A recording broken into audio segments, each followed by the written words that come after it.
En 1939, l'Allemagne nazie, dirigée par Adolf Hitler, envahit la Pologne, déclenchant ainsi un cataclysme mondial. C'est le début de la Seconde Guerre mondiale.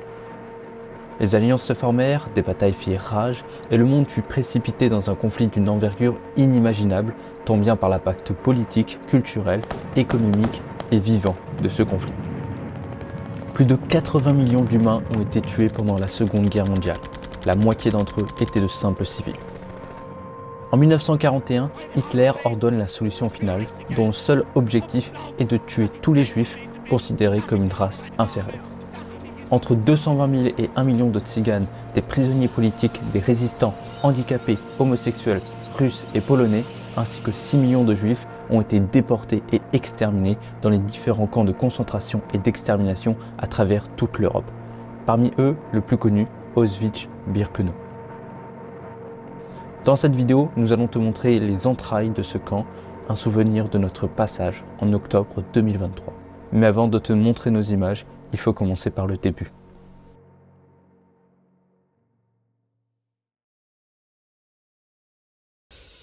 Il est 9h moins 10, je crois. C'est l'heure du départ. Comment on entend la caméra, ça veut pas? Tu peux pas retourner une caméra pendant que tu... T'es prête?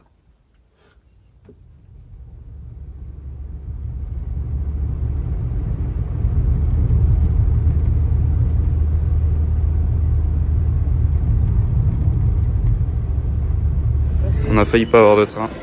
Ouais, clairement, il y a 4 trains supprimés sur 5. Et ils ont libéré un train au dernier moment.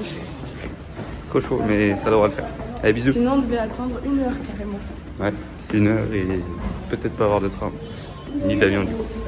C'est les joies d'aller à Charles de Gaulle. Je suis trop petite. Bref, on va voir un train, let's go. Et nickel.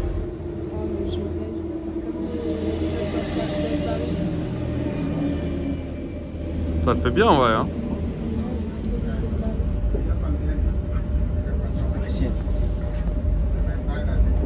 Fais semblant de dormir.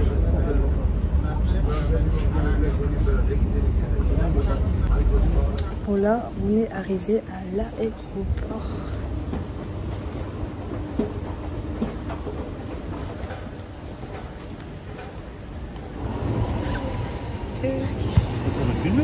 Ouais. Et backstage. Alors on est arrivé à l'heure. On y est mais on va voir si les sacs qui passent. C'est une autre histoire. C'est facile. Je sais, je vais pas regarder. Ouais.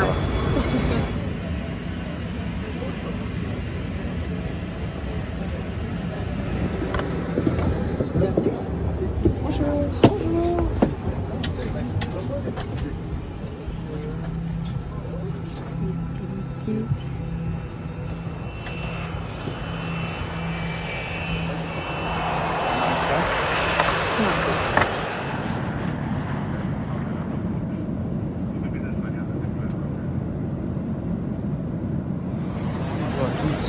Bonjour à tous. On est Toutes, bien sûr.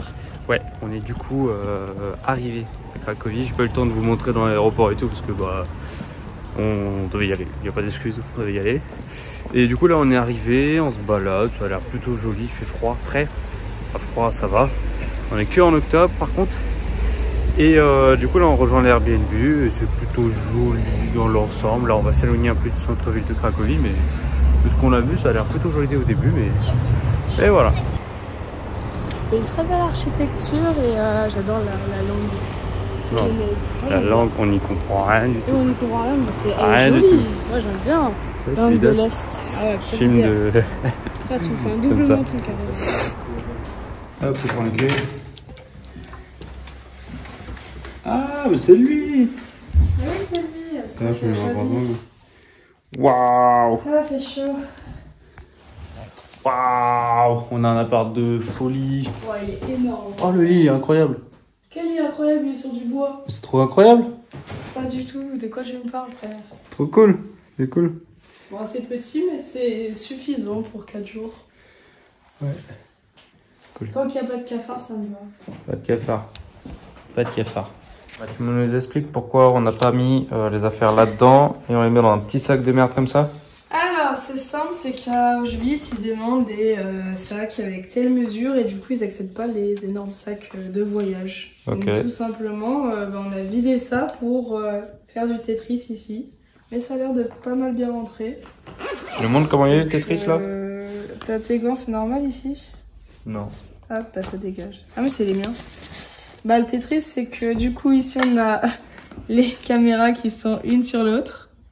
Donc, pour maximiser la place, là, on a les 2 gros objectifs, mais je sais pas, les sensors qui sont bloqués. Et là, on a tous les trucs trépieds pour la stabilisation, les micros, les accessoires du micro. Là, on a les 2 pare-soleil que j'ai réussi à planquer un peu comme ça. Ici, on a tout ce qui est carte SD, les accroches, les fils, les trucs qui traînent, qui sont assez petits, donc on peut mettre là. Ici, on a toutes les batteries qui traînent, en essayant de ne pas les faire tomber. Et ici, on a le micro avec la peluche. Je sais pas comment ça s'appelle ça. Bref. La moumoute. La moumoute, ouais, la moumoute. C'est un autre nom, mais j'ai oublié. Et du coup, on vous montre grosso modo le setup, tout ça, on vous montre ça demain. Voilà. Donc là, on va aller se balader dans le centre-ville de Cracovie, manger un petit truc dans un resto typique, un truc typique du coin. Et puis voilà, je vais faire peut-être quelques petits plans, mais juste au téléphone, parce que en fait, je vlog avec l'iPhone. Donc pour le moment, et puis demain, ce sera à la caméra par contre. Donc voilà, tout de suite dehors.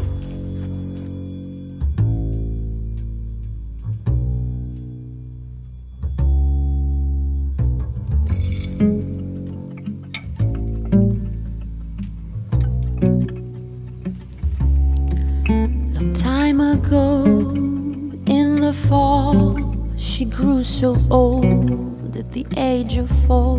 Her polka-dot, the yellow leaves that landed from the high-up trees. She didn't know what's there to come, just waited for her present. They walked in silence, holding hands, her dad and her, until they came. Oh merde, il y a toute la sauce. On sait pas ce que c'est, mais C'est des raviolis avec des légumes ou des choses dedans. Peut-être tu donnes un coup dans la déco. Peut-être de la viande aussi. Il y a différentes couleurs, on a des beiges et des foncés. Il y a que des fourchettes? Oui. Bon, bah, nickel. Il y a une cuillère aussi si tu veux.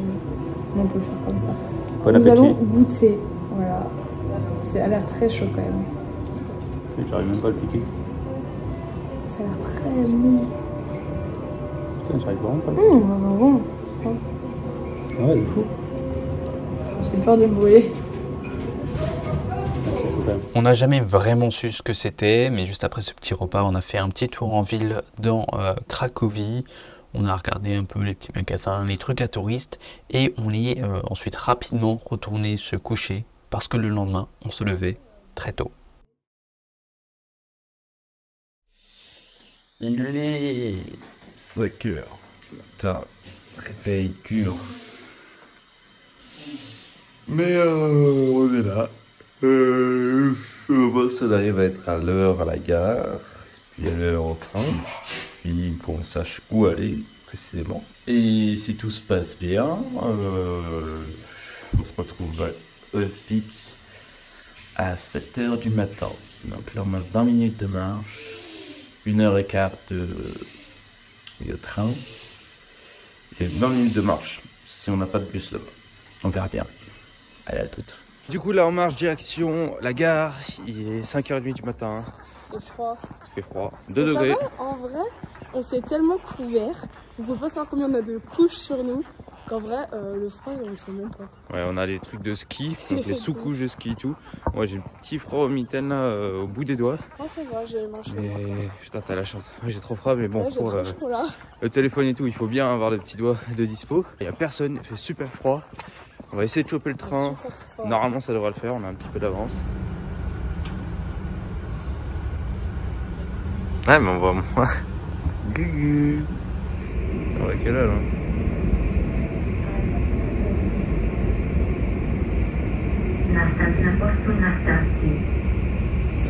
On arrive bientôt. Quelques minutes. Ce qui nous rapproche. Auschwitz. Sinon, on prend un Bolt. On prend Uber. Bon, on arrive à la gare. regardez l'ambiance, c'est... Il fait très froid. froid. Il fait froid.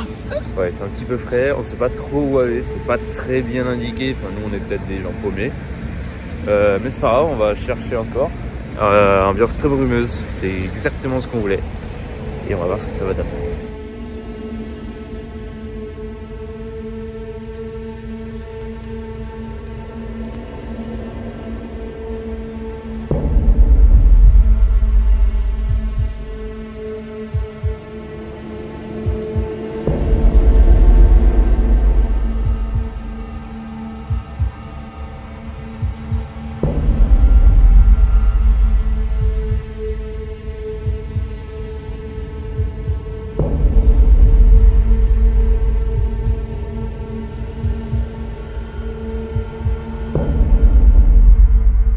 C'est juste là.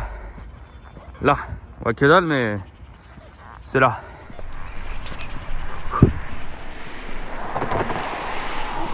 Où est-ce que nous sommes? Ça, c'est le chemin de fer qui menait directement au camp. On le voit un tout petit peu, je pense. Regardez. On le voit un tout petit peu. Ça fait flipper. Barber.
Ça fait trop peur. Je suis désolée, hein. Mais c'est le pire. Là, on est tout seul. On est seul au monde. Parce qu'en fait, je crois le camp ouvre à 9 h, un truc comme ça. Mais juste être tout seul, c'est le mieux en fait. Genre, il n'y a personne. La brume, ça donne un mood tellement horrible et incroyable en même temps. Ah, c'est horrible, je te jure, c'est horrible.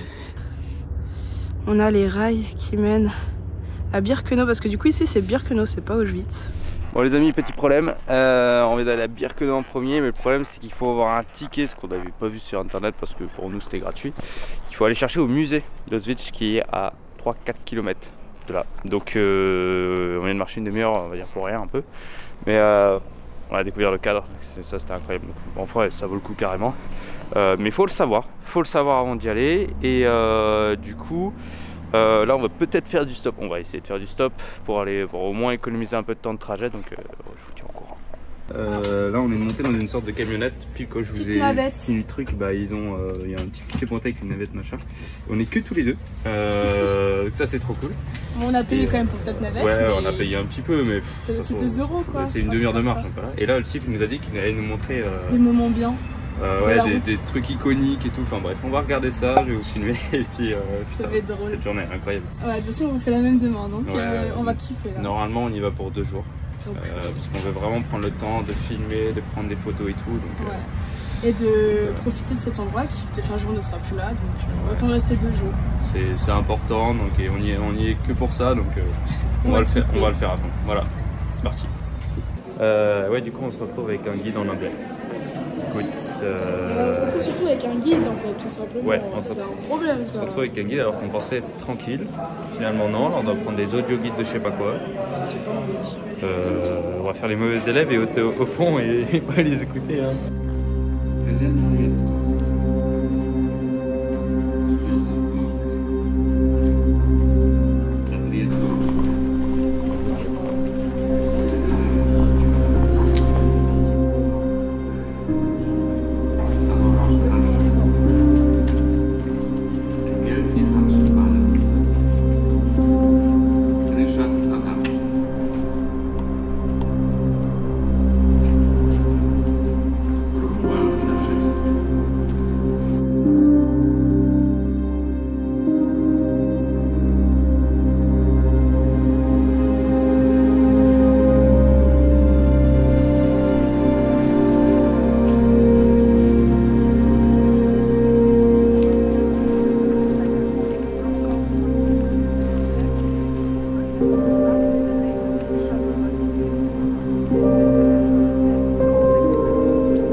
Le camp d'Auschwitz a été le premier des 3 camps du complexe d'Auschwitz.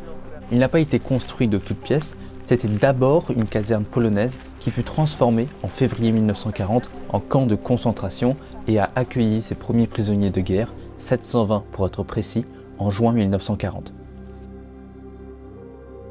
La fonction principale du camp à ses débuts était de rassembler ce que le régime nazi considérait comme dangereux ou différent de la race aryenne.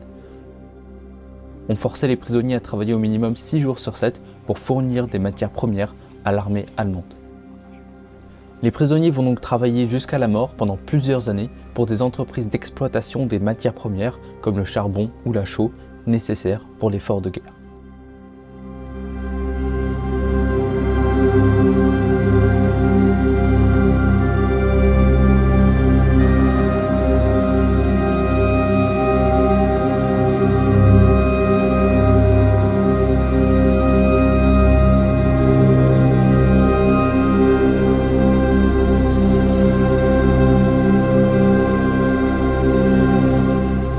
Ce n'est qu'en 1941 que la solution finale commence et pour sa mise en place, il a été décidé de construire un camp bien plus grand, Auschwitz II, aussi appelé Auschwitz-Birkenau. Le camp se transformera donc en camp de concentration et d'extermination massive et programmée.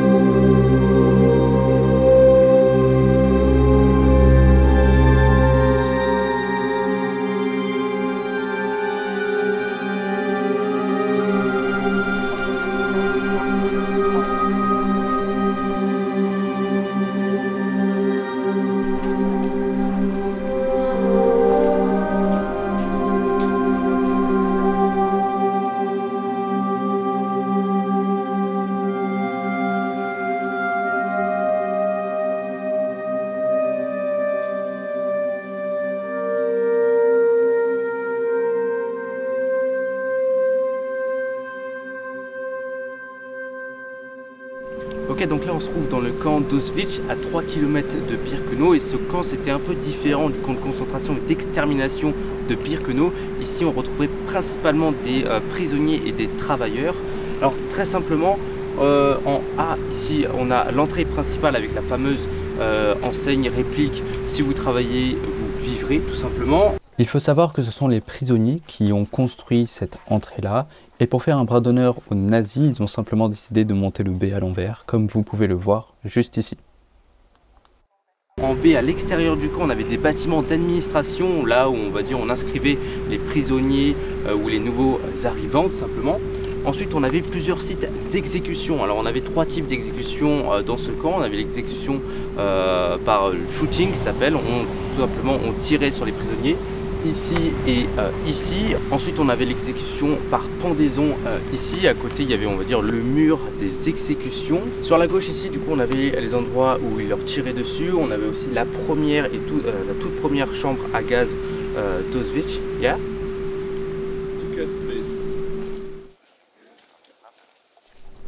Ce qui s'est passé. Du coup on n'a pas pu finir l'explication tout à l'heure parce que t'as un cardiaque qui nous a chopé. Et en fait on doit être que en groupe dans le camp, ce qui est dommage. Et du coup on est parti. On est parti avec et nous on est rentré dans un autre bâtiment tout seul. Et en fait c'est le bâtiment qui t'explique un peu toute la déportation qu'il y a eu des juifs, mais en France, et c'est écrit en français et tout. Donc on s'est réfugié là-dedans. Je crois qu'il nous attend à l'extérieur. Mais on va prendre notre temps. Il va perdre patience, il va se barrer. Enfin on espère. Voilà. À Auschwitz, le gouvernement a décidé de réhabiliter les bâtiments pour les transformer en musées. Chaque pays qui a été victime de la déportation a son propre bâtiment. Celui de la France est partagé à l'étage avec la Belgique.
Grâce au travail de conservation et de mémoire des différents gouvernements ainsi que les associations, nous pouvons, 80 années plus tard, comprendre l'étendue de ce massacre.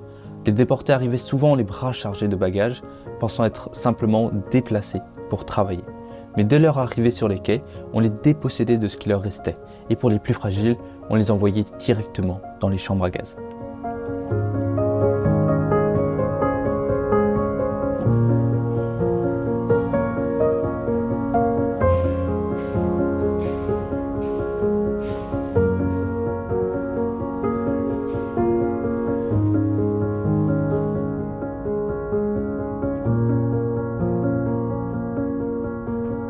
La solution finale s'appuyait sur le gazage massif des déportés. Plusieurs centaines de personnes étaient regroupées dans de grandes salles et gazées avec le zyklon B, un pesticide extrêmement mortel. Il n'y avait aucune issue de secours, c'était la mort assurée. Les corps étaient ensuite déplacés et brûlés par d'autres détenus.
La dernière chambre à gaz qui reste encore aujourd'hui debout, celle du camp d'Auschwitz, là où peut-être des milliers, voire des dizaines de milliers de personnes furent tout simplement gazées et brûlées. Et on est passé dedans. Et ça fait plutôt bizarre, mais on a l'impression d'y passer, mais de pas y accorder autant d'importance qu'on devrait. Alors que c'est là où périr encore une fois des dizaines de milliers de personnes. Et il faut appuyer là-dessus, je pense. Il faut le dire, c'est juste là-dedans. Et on fait le même chemin qu'eux, mais nous on est sortis et pas eux. C'est bizarre. Ok, on est donc arrivé à Birkenau. Ça ressemble à grosso modo à ça. Il y a moins de choses. C'est plus grand, mais il y a moins de choses que dans l'autre camp. Je ne sais pas si on va pouvoir vraiment visiter comme on veut, si on va pouvoir rester après, tout ça avec le groupe. On va voir, de toute façon, ils sont déjà super loin devant nous, on est à la traîne. Comme d'habitude, on est les mauvais élèves quand tu étais en primaire et que tu allais visiter le Louvre. Il y en avait qui étaient derrière, c'est nous, c'est encore comme ça. Mais voilà, avec le soleil, vraiment, c'est très différent de ce matin où c'était très brumeux, quand même une ambiance assez particulière. Là, c'est différent. Et encore une fois, on va être avec les groupes. Pas trop de déplacements libres, mais voilà, on va essayer de filmer ça et être tranquille. Et puis voilà quoi. Dans sa configuration finale, le camp compta 3 parties. Le camp des femmes, le camp des hommes et une extension jamais terminée, Mexico. En tout, 300 baraques, tout usage confondu, seront construites et habitées par des vagues de prisonniers au fil du temps. D'une capacité théorique de 100 000 détenus, le camp de Birkenau s'étendra sur plus de 170 hectares. Chacun des camps était entouré de clôtures de barbelés électrifiés à haute tension et des miradors SS. Certains détenus voulant mettre fin à leur jour se jetaient sur ces fils de fer ou à la gorge des gardes pour se faire abattre. Le rôle principal de Birkenau, défini dès fin 1941, est d'appliquer la solution finale de la question juive, c'est-à-dire la mise à mort systématique et programmée des Juifs à l'échelle industrielle.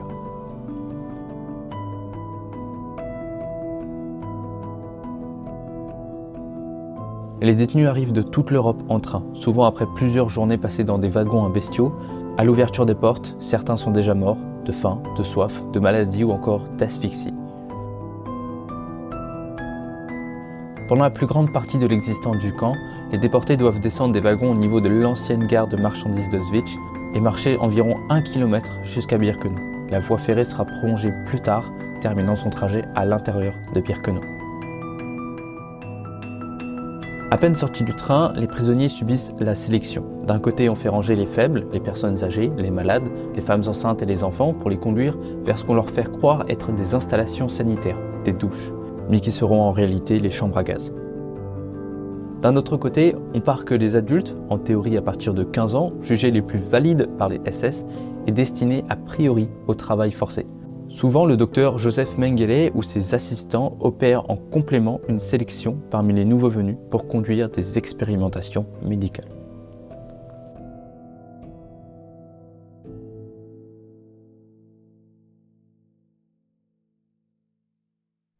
Alors là, on est dans un dortoir. Du coup, vous pouvez le voir derrière moi, il y a des lits. Dans ces dortoirs, on pouvait mettre jusqu'à 400 personnes. Et sur les lits, c'était 6 personnes qui allaient sur chaque étage de lit. Donc là, on avait 3 étages avec 6 personnes qui se collaient pour entrer. Donc là, on avait 6 personnes qui allaient là, 6 personnes là, qui allaient là et qui allaient là. Et après, deuxième poteau, 6 personnes, ainsi de suite. Et du coup, les gens étaient collés.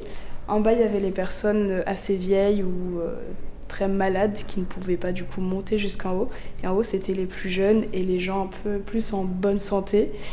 Mais le but, c'était d'aller en haut parce que justement, les personnes qui étaient en bas recevaient des déjections, le pipi des gens d'en haut. Ou par exemple, s'il y avait du vomi, des choses comme ça, les gens pouvaient le recevoir. Donc c'était pas forcément très sympa d'être en bas. Mais bon, t'avais pas trop le choix. Il faut juste savoir qu'ici, en fait, ce sont des répliques des lits et pas les lits de base d'à l'époque. Ah, c'est pas des répliques ? Voilà, c'est des répliques. Il y a marqué réplica. En réalité, toutes les baraques en bois présentes sur le site de Birkenau sont des reconstitutions parce que les habitants des villages alentours ont tout simplement pillé le camp pour se chauffer en bois à la fin de la guerre. Seules les baraques en briques sont authentiques de l'époque du régime nazi. Alors ici, tu as les toilettes publiques où les Juifs venaient faire leurs besoins quand les Allemands le décidaient.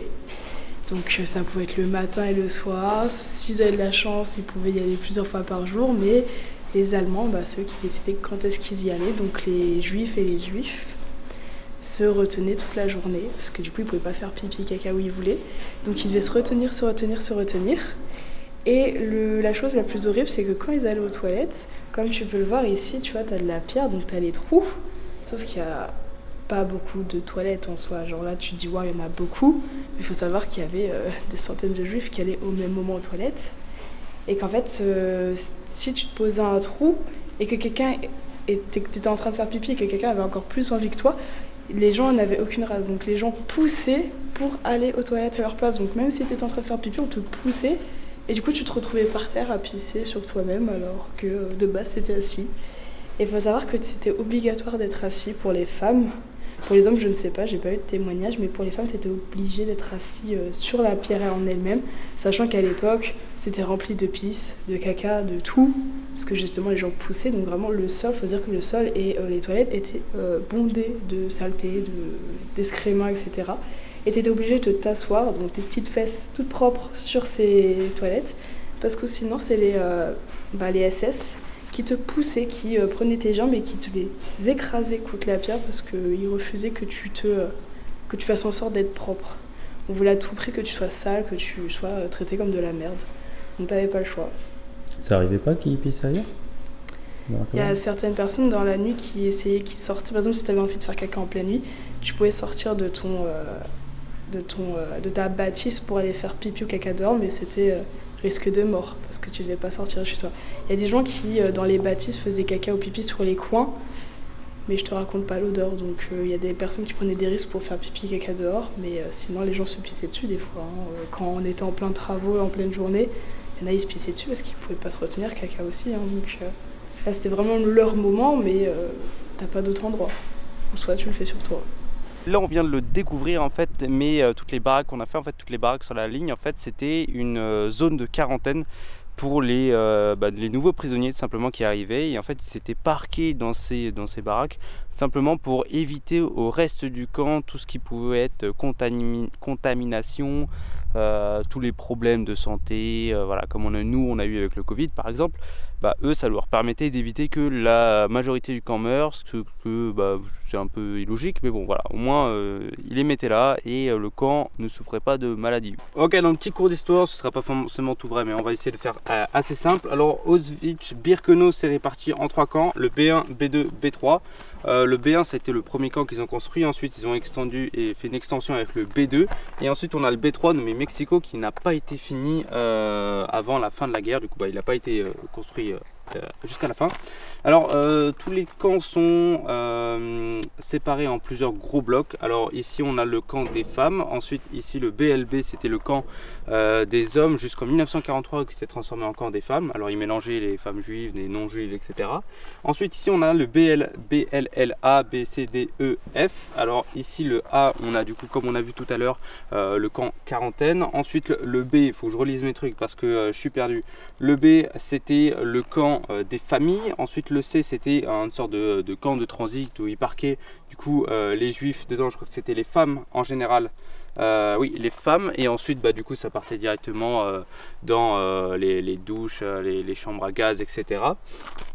On a le D c'est le camp des hommes, principalement juifs. Il y avait aussi des hommes non juifs. Ensuite on a le E, c'était un autre camp de famille, et le F c'était le camp, on va dire, infirmerie, là où tu as eu toutes les expérimentations, toutes les horreurs qu'on a pu découvrir à Auschwitz. Ensuite en haut du coup on avait 2 chambres à gaz ici et ici, on a le mémorial qui est ici, on a aussi 2 chambres à gaz en haut. Et ce que tu peux voir, les G ici, si on les voit bien à l'écran, ouais. Les G ici, ici, ici et ici, on suppose que c'est là où ont été enterrés des paquets de corps encore, et ensuite ils ont été recouverts. Et du coup on avait les crématoriums qui étaient juste à côté de chaque chambre à gaz. Tu as le F aussi. Alors le F c'est quoi déjà? C'est où ils étaient brûlés directement dehors. Ah oui, et aussi parce qu'on avait du coup les crématoriums où on brûlait les corps les uns après les autres, etc. Mais des fois ça allait pas assez vite.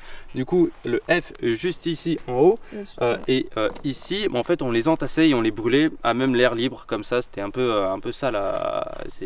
En fait c'est ça tout simplement. Même avec les photos c'est assez violent à entendre. On avait aussi là, ici à chaque fois on avait des baraques des SS de là où ils se baladaient, où ils dormaient, etc. Mais il y en avait aussi à l'intérieur de chaque camp avec du coup il y avait des douches, et il y avait aussi les cantines à chaque fois du coup pour manger, etc. Les cantines c'était, tu peux montrer où c'était? Donc les cantines ici c'était à chaque fois ces petits trucs en ligne. Ici on avait à chaque fois des cantines, etc.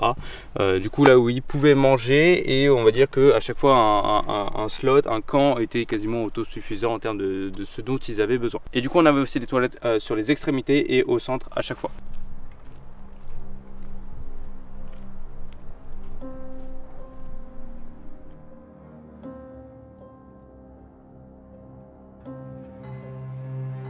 Au fond du camp de Birkenau, on peut retrouver 2 des 4 crématoriums qui ont servi à tuer et brûler des centaines de milliers d'humains. Avec l'avancée de l'offensive de l'armée rouge, les soldats SS, souhaitant camoufler leurs crimes de guerre, décidèrent de détruire toutes les preuves de leur cruauté.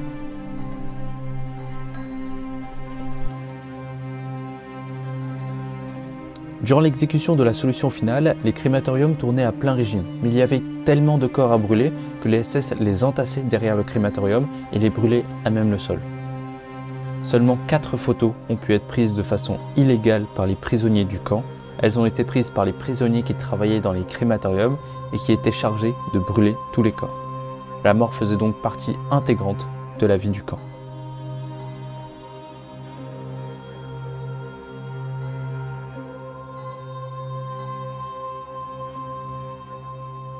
Alors ici on se trouve du coup devant le crématorium et la chambre à gaz numéro 4.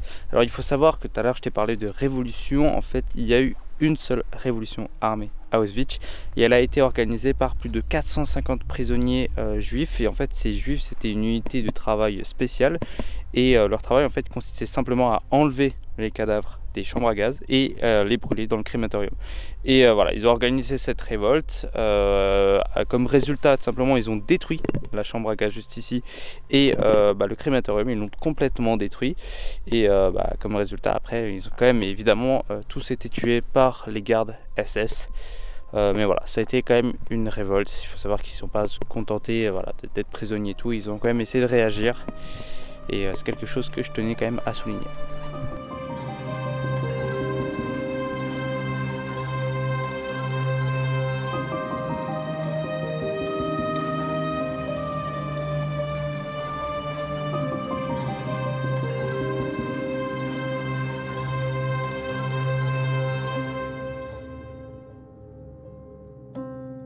Ok, donc là on est en fait devant tout simplement le bâtiment dans lequel arrivaient tous les déportés qui n'étaient pas directement envoyés dans les chambres à gaz.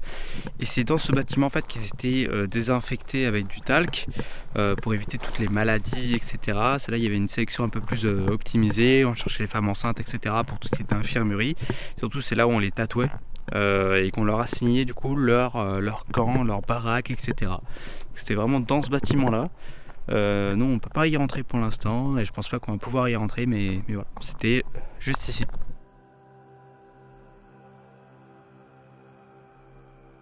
Le camp de Birkenau comptait 4 chambres à gaz. Chaque chambre à gaz disposait de son propre crématorium pour maximiser les rendements.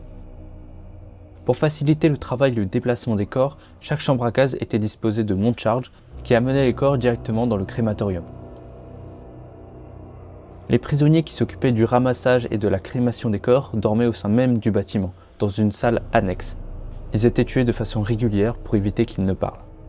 Une fois les quelques centaines de personnes dans la chambre, un officier SS déversait le Zyklon B par des trappes situées au-dessus de la chambre, tuant ainsi tous ses occupants.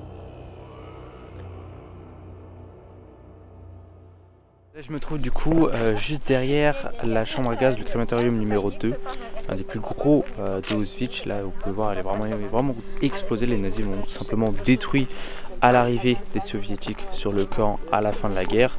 Donc voilà, il ne reste que des ruines, il y a quelques explications, quelques images évidemment. C'est celui qui est le mieux conservé, on va dire, même après destruction. On a quand même pas mal de visibilité sur ce qui a pu se passer, les chambres et tous les emplacements.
Il faut savoir qu'il y avait aussi des enfants à Auschwitz-Birkenau et du coup là il y avait littéralement un bloc fait spécialement pour eux. Et là les femmes, peut-être l'instinct maternel ou quelque chose comme ça, elles étaient avec eux et elles leur avaient construit et dessiné quelques petits dessins sur les murs histoire de rendre la vie un peu plus douce, plus jolie. Il y avait des films là-dessus. Je connais plus le film, même je l'ai pas vu, mais voilà, il fallait faire en sorte pardon, que ce soit un jeu pour les enfants et ce bloc existe.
coup, en fait, ces enfants, pour la majorité, en fait, parce que quand ils arrivaient, ils sortaient du train, etc., la majorité des enfants, bah, ils étaient tout simplement conduits dans les chambres à gaz avec les vieillards, les malades, etc. Mais ceux qui restaient en tant que prisonniers à Birkenau, en fait, c'était la majorité du temps des jumeaux, des jumelles, enfin, tout simplement des enfants qui étaient sujets à des expérimentations médicales par le docteur de la mort. Il faisait tout et n'importe quoi sur les enfants et c'était très, très atroce.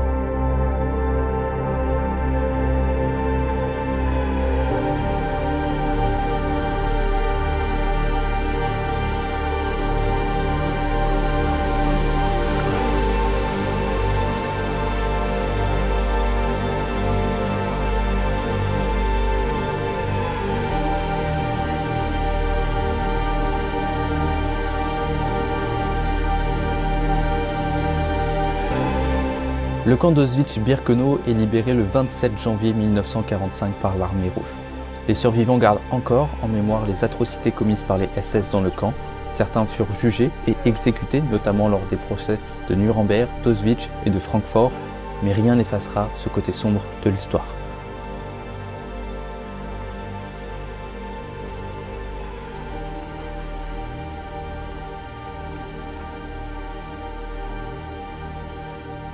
Le bilan d'Auschwitz est le pire de tous les camps. 1,3 million de personnes ont été déportées dans les camps d'Auschwitz.